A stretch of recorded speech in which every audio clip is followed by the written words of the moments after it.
Galera, beleza? Bom, materialzinho de aula utilizando o livro. Tema Bacias Hidrográficas no Brasil, a partir da página 402, beleza? Já foi postado um vídeo sobre o conceito de bacias hidrográficas, tá? Mas a gente retoma essa ideia para a gente prosseguir nas nossas aulas. A gente vai trabalhar as bacias hidrográficas do Brasil.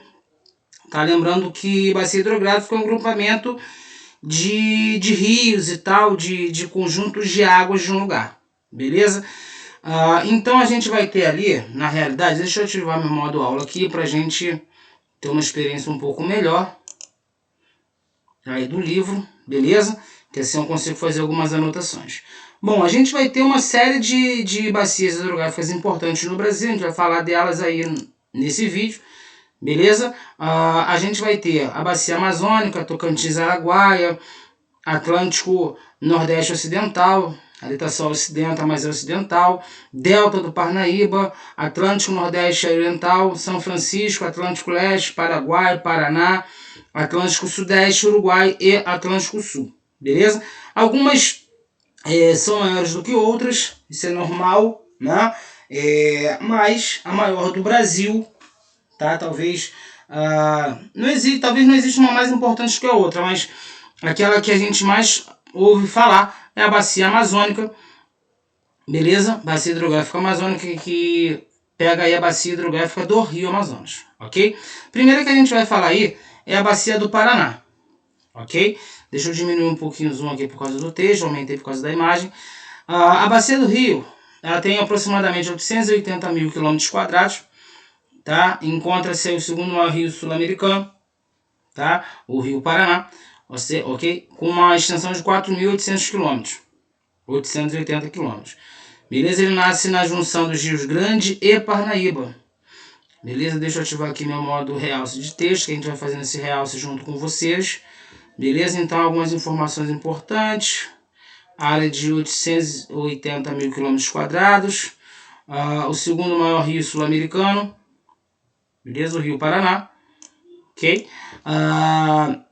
Então, nasce na junção dos rios Grande e Paranaíba e deságua no Rio da Prata, entre Uruguai e Argentina.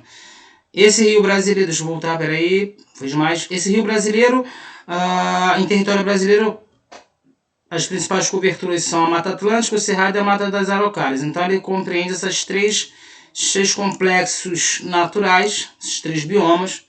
Beleza? Essas vegetações foram fortemente desmatadas ao longo da região e isso prejudica, já prejudica só pelo desmatamento, o rio, e também o fato dessas áreas serem, né, a mais industrializada do Brasil. Isso também gera muita poluição para o rio, muita poluição química no rio, tá? Aqui a gente pode ver uma hidrelétrica no Rio Tietê, beleza? Lá antes de São Paulo, onde a gente tem nessa bacia mais de 30% da população brasileira, tá? Cidades como São Paulo, Brasília, Curitiba, Goiânia e Campinas, ok? Então, assim, esse fato de ter muita gente morando próxima à calha do rio gera muito assoreamento, muita poluição, isso degrada muito o rio, beleza? A gente vai ter também uma capacidade instalada de energia elétrica, tá? Por causa do continente populacional e área de maior desenvolvimento industrial e econômico do Brasil, ok? Então a gente vai ter também usinas hidrelétricas nessa bacia, com destaque para Ilha Solteira, Itumbiara, Porto Primavera e Itaipu. A Itaipu talvez seja a mais famosa, é responsável por grande parte da configuração de energia elétrica no Brasil. Ela foi construída com parceria com o Paraguai, então ela atende a região centro-sul e também do Brasil e também a grande parte do Paraguai. Beleza? A gente vai ter também a hidrovia Tietê-Paraná, tá? Uma grande escoadora de produção agrícola, ou seja, passa uma boa parte da produção agrícola do Brasil por essa hidrovia, mais ou menos aí 2.400 quilômetros de vias navegáveis nessa bacia. A gente vai ter a bacia do Paraguai, tá? Do Rio Paraguai, também com uma área aí, de mais de 300 mil quilômetros quadrados, ok? Esse rio principal tem extensão de 2.000, só o rio principal tem 2.582 quilômetros. Nasce no Mato Grosso, na região da Chapada dos Parecis, atravessa territórios do Brasil, Paraguai, Argentina e deságua no Rio Paraná. Okay?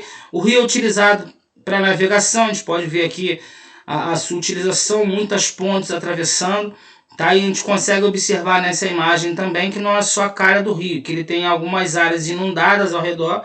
Essas áreas são áreas inundadas por ele, principalmente na época de cheia, não é? Então essas áreas também são utilizadas para abastecimento dessas cidades, tá? Onde ele passa. Ele é utilizado tanto para navegação, né? E não mais para navegação mesmo, tá? Somente as usinas hidrelétricas estão localizadas nessa bacia, totalizando apenas 1,3% do potencial hidrelétrico brasileiro. Então, assim, é muito pequena a utilização, beleza? Então, a gente vai ter a hidrovia do Paraná-Paraguai, que integra áreas do Brasil, Bolívia, Argentina, Paraguai e Uruguai, beleza? Então, todos esses países acabam utilizando esses rios para navegação. É muito importante na ajuda de integração de todos os países que foram citados, principalmente para países como Bolívia, como Paraguai, Uruguai, Argentina, tá? Que tem uma malha urbana um pouco pior que a do Brasil. Então o rio se torna muito importante. Beleza? O rio Paraguai sofre intensos impactos ambientais em território brasileiro por causa da produção da soja, da produção da pecuária bovina. Beleza? O mau uso do solo e o desmatamento, claro, agravam esse processo. Ok? Aqui a gente tem o Pantanal Mato Grossense, como mostrei lá atrás para vocês.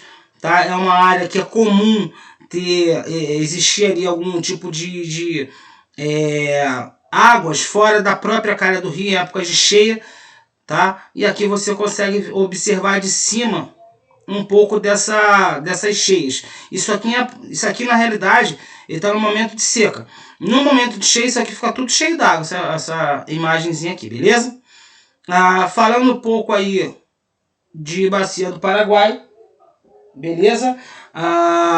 Bacia do Uruguai tem uma área de 368 mil metros quadrados, 1.000 quilômetros quadrados, desculpe, perdão.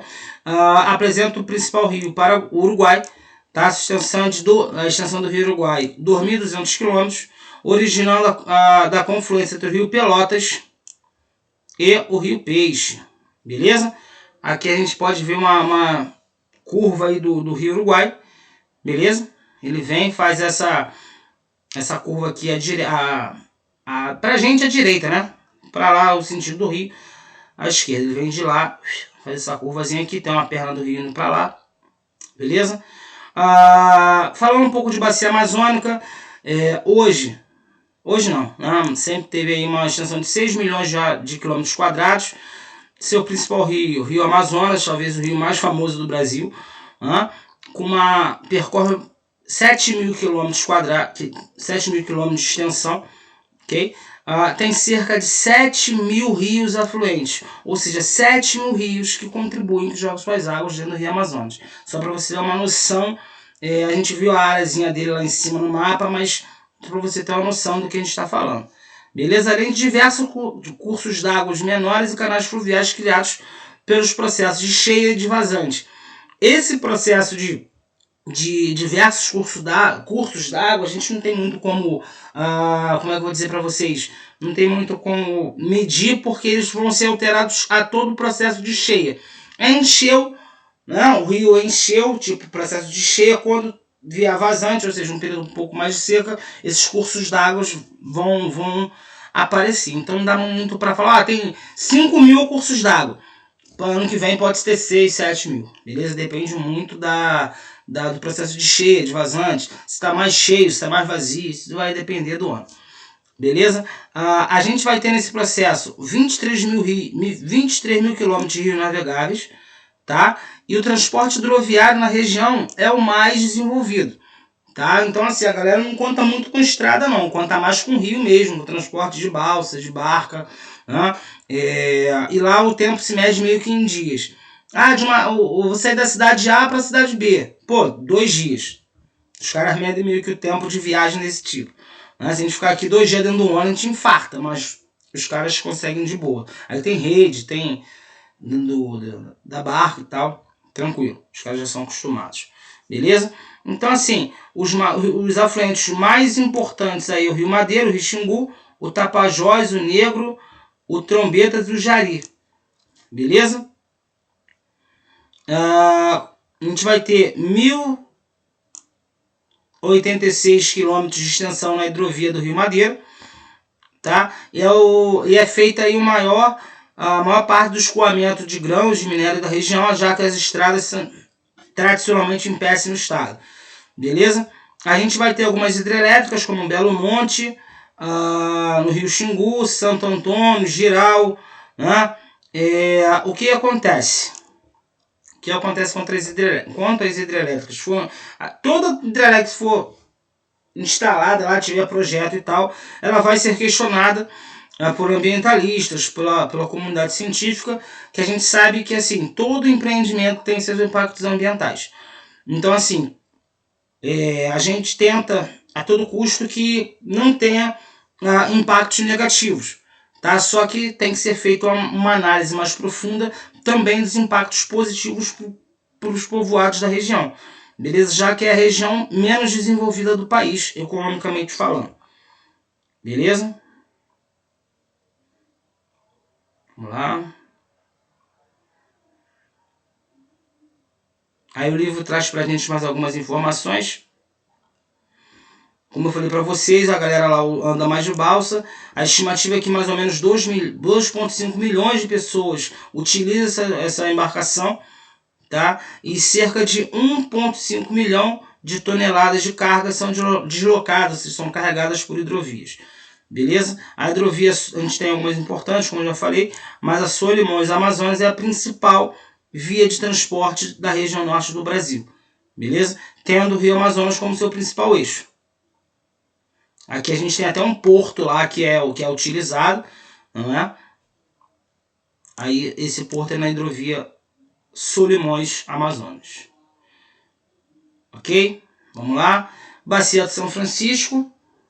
Outra bacia muito importante no Brasil. Né? Em características gerais, tem uma área de 634 mil km² essa bacia. O seu rio principal é o Rio São Francisco, com 2.800 km de extensão. Beleza? Esse rio é totalmente brasileiro, percorrendo aí os estados de Minas Gerais, Bahia, Pernambuco, Alagoas e Sergipe. Ou seja, o que quer dizer ser totalmente brasileiro? Ele nasce e deságua em território brasileiro. Tá? Diferente do Rio Amazonas, que nasce lá no Peru. Beleza? De outros rios que nascem em outros países da América do Sul. Essa bacia é 100% brasileira. Ok? Características marcantes: potencial hidrelétrico, tá? Muito utilizado, exerce grande influência na economia da região, tá? Tanto de aporte de água, ou seja, de retirada de água, tanto na irrigação de plantios e da pecuária, beleza? Como eu falei, oferece condições para irrigação de áreas mais distantes, muitas delas localizadas dentro do semiárido. Okay? Os principais rios da bacia são Rio das Velhas Grande, Verde Grande e Paracatu. Ou seja, seu maior trecho navegável encontra as cidades de Pirapora e Juazeiro, tá? Com 1.371 km de extensão. Como eu falei para vocês, a gente vai ter algumas usinas hidrelétricas, principalmente Xingó e Paulo Afonso, ok? E assim, nos últimos dias a gente tem ouvido aí falar da inauguração de mais um trecho da transposição do Rio São Francisco. É uma obra muito polêmica desde do lançamento do projeto, tá? Até porque existe um receio ambiental na parte de você prover água para um lugar e tirar do outro, diminuir a quantidade de água em outros lugares que já tinham água, que vivem à base do rio. Então, assim, essa polêmica veio até hoje. Era uma obra para ter sido inaugurada há muito tempo, mas ainda não foi 100% inaugurada. Agora, nas últimas semanas, foi inaugurado um trecho, apenas um trecho dessa obra. Ainda tem muita coisa para inaugurar. E assim, tomara que beneficie aí novas áreas e que aquelas áreas que já eram beneficiadas pela água do rio não sejam prejudicadas também. A gente tem que colocar os dois pontos sempre na balança, beleza? Bacia do Tocantins-Araguaia. Tá? É a maior bacia hidrográfica localizada inteiramente no território brasileiro, com 920 mil km², ocupando 10,8% do território nacional. Os principais rios dessa bacia são o Tocantins e o Araguaia. O rio Tocantins, com 2.640 km de extensão, nasce em Goiás e desemboca no Amazonas. O rio Tocantins tem 2.200 km navegáveis entre as cidades de Peixe, em Goiás, e Belém do Pará. Ok? E parte do seu potencial hidrelétrico é aproveitado pela usina de Tucuruí, no Pará.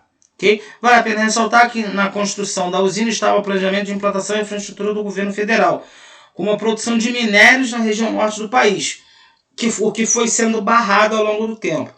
Okay? Com a criação de estradas de ferro e com a criação de portos e estradas de ferro. Tá? Só que assim, essas estradas de ferro ao longo do tempo também foram sendo abandonadas, né? Os portos ainda continuam. A tentativa lá é que a construção de novas rodovias interligue melhor, mas está meio complicado ainda. Ok? E a gente vai ter também o projeto, né? O projeto Grande Carajás, que tornou a área no Pará uma das áreas de maior mineração no mundo. Beleza? A gente fala de bacias secundárias. Tá? São aquelas menores, assim, com menor índice de rios e quantidade de água e menor potencial hidrelétrico, ou seja, aquelas que não apresentam grande aporte financeiro para o Brasil. Tá? A gente pode botar aí as bacias do Atlântico Nordeste Oriental, Ocidental e do Parnaíba, que ocupa uma área de 1 milhão de km². Beleza? Elas acontecem ali nos rios do meio e norte do país, uma sub-região do Nordeste. Beleza? A gente vai ter também as bacias do Atlântico Sudeste e Sul, que juntam ocupam uma área de 400 mil quadrados. Tá? Os seus rios vão em direção ao Atlântico. Tá? Paraíba do Sul, Doce, Itajaí, Açu e Jacuí. Esse Paraíba do Sul passa aqui no estado do Rio de Janeiro. Ele passa na divisa entre Rio de Janeiro e Minas Gerais. Ele nasce em São Paulo e vem seguindo a linha de limite da fronteira entre o estado do Rio e de Minas Gerais ao longo da sua... até chegar no norte do estado, lá no extremo norte do estado, no Oceano Atlântico. Ok? Então é isso, galera. Obrigado pela atenção mais uma vez. Exercícios aí a gente vai postar, ok? Tranquilão? Tamo junto, um abraço.